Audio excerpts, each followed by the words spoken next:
सृष्टि बचपन से ही दिखने में सुंदर नहीं थी, लेकिन अमीर बाप की बेटी सृष्टि पर उसकी माँ जान छिड़कती। मेरी बेटी कितनी प्यारी है, भगवान सबको सृष्टि जैसी बेटी दे। सृष्टि धीरे धीरे बड़ी होती है। एक दिन सृष्टि की सहेली कहती है, तू दिखने में कितनी अजीब सी है, लेकिन मैं जानती हूँ हम सब में सबसे अच्छी शादी तो तेरी ही होगी। तेरे पापा अमीर जो है, और बता नहीं सकते यार, दहेज तो हर कोई देता है, ये क्या ज्यादा ले जाएगी अपने पति के लिए? अरे बड़े शहर में कोठी है इसके पापा की। अरे पापा की है ना, कौन सी इसकी है?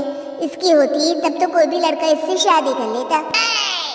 अरे पापा की मतलब पापा की है तो मेरी ही है ना? किसने कहा? अब तेरी तो तब होगी ना जब तेरा भाई ना हो। वैसे भी शादी के बाद सारी प्रॉपर्टी भाई के नाम होती है। सृष्टि समझ जाती है कि उसे किसी भी हालत में माँ बाप की सारी प्रॉपर्टी को अपने नाम करना है, लेकिन कैसे? एक दिन सृष्टि का भाई शीनू कहता है, बहन क्या कर रही है? तुझसे एक बात करनी है। अरे हाँ हाँ करना, मैं तो तेरी बहन हूँ। बहन मेरी लाइफ में ना एक लड़की है, बहुत अच्छी है।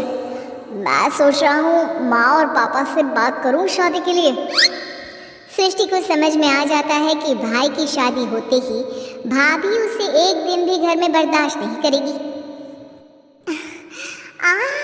क्या बात है भाई, बताना कौन है वो?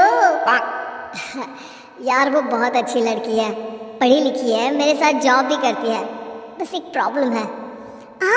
प्रॉब्लम? क्या प्रॉब्लम है भाई? यार वो शादीशुदा है, लेकिन उसके पति ने उसे सिर्फ इसलिए छोड़ दिया क्योंकि उसके माँ बाप दहेज नहीं दे पाए। सृष्टि ये सुनकर न जाने क्यों खुश हो जाती है। अरे भाई तो क्या हुआ, लड़की तुझे तो पसंद है ना? शीनू को लगता है कि बहन उसे समझ रही है। वो इस बात से अनजान होता है कि उसकी बहन की मंशा पूरा घर हड़पने की है। सृष्टि अपनी माँ से कहती है, मम्मी मुझे तो बहुत चिंता है, पता है शीनू क्या कर रहा है? अरे क्या कर रहा है, वो तो काम पर जाता है और वापस घर आता है। नहीं ना माँ, वो यही तो नहीं कर रहा, बाकी सब कर रहा है। आपको पता है उससे प्यार है, और वो भी एक शादीशुदा लड़की से। ये क्या हो गया, मैं सोसाइटी में क्या मुंह दिखाऊंगी? अरे तेरे पापा तो यही कहेंगे कि मैंने ही उसे बिगाड़ दिया है। माँ देखो मेरी बात मानो, पापा पर भी विश्वास करने की जरूरत नहीं है। अब आप ही बताओ, पापा इतनी देर घर के बाहर रहते हैं क्यों? बोलो। अरे बेटा वो तो नौकरी करते हैं ना। तू बहुत भोली है माँ, पापा का ऑफिस तो 7 बजे खत्म हो जाता है, लेकिन देखो कितनी देर से आते हैं। अरे नहीं नहीं बेटा, ऐसी कोई बात नहीं है। सृष्टि माँ को एक औरत से बात करते पिता की फोटो दिखाती है। देखो माँ कैसे है पापा, मैं ना कहती थी कि पापा सही नहीं है। मैं तेरे पापा से बात करूंगी, दे फोटो मुझे। ओ माँ वो तो डिलीट हो गई। लेकिन चल तूने तो देख लिया ना, पापा से बाद में बात कर लेना, और हाँ मेरा नाम बिल्कुल मत लेना। हाँ माँ। अब क्या था, सृष्टि की माँ और पिता के बीच झगड़ा होना शुरू हो जाता है।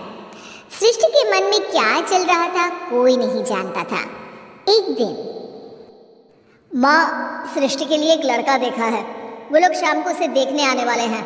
और हाँ माँ एक खुशखबरी, मैं और पापा मिलकर एक नया बिजनेस ट्राई कर रहे हैं। शाम को लड़का आता है, सांवले रंग का। सृष्टि को तो बिल्कुल भी पसंद नहीं आता।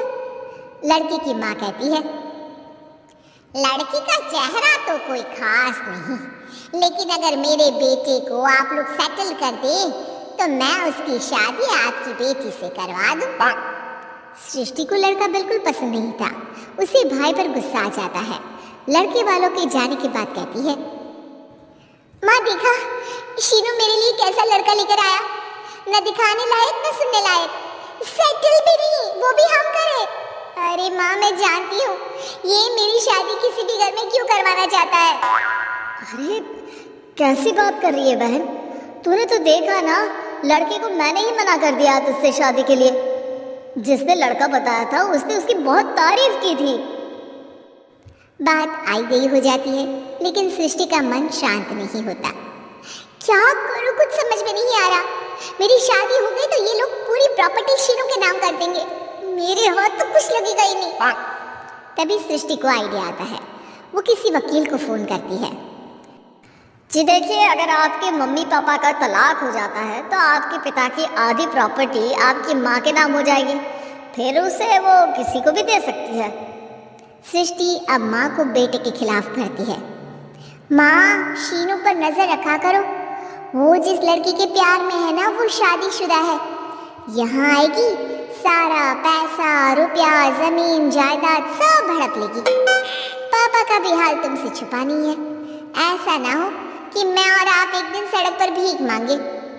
भगवान, मैं तो जीते जी मर जाऊंगी अगर ऐसा हो गया तो।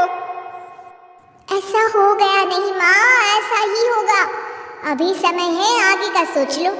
मैं तो कहती हूँ पापा से आधी प्रॉपर्टी लेकर अलग हो जाओ। पापा की आधी प्रॉपर्टी भी हम लोगों को अगर मिल जाती है ना तो अगले 7 जन्म सफल समझो। बेचारी माँ बेटी के कहने पर पति से तलाक लेकर अलग हो जाती है। सृष्टि अब पैसों से गाड़ी और अपने दूसरे महंगे शौक पूरे करने लगी। उसके दोस्त भी उसके पैसे इस्तेमाल करते। सृष्टि, कल तुम कहाँ थी? मैं सारा दिन घर पर अकेली थी। तो मैं क्या करूं? मैंने ठेका तो नहीं लिया है ना तुम्हें संभालने का। माँ को सृष्टि से ये उम्मीद नहीं थी। वो बैठकर रोने लगती है। वहीं उसका पति यानी कि सृष्टि के पिता आ जाते हैं।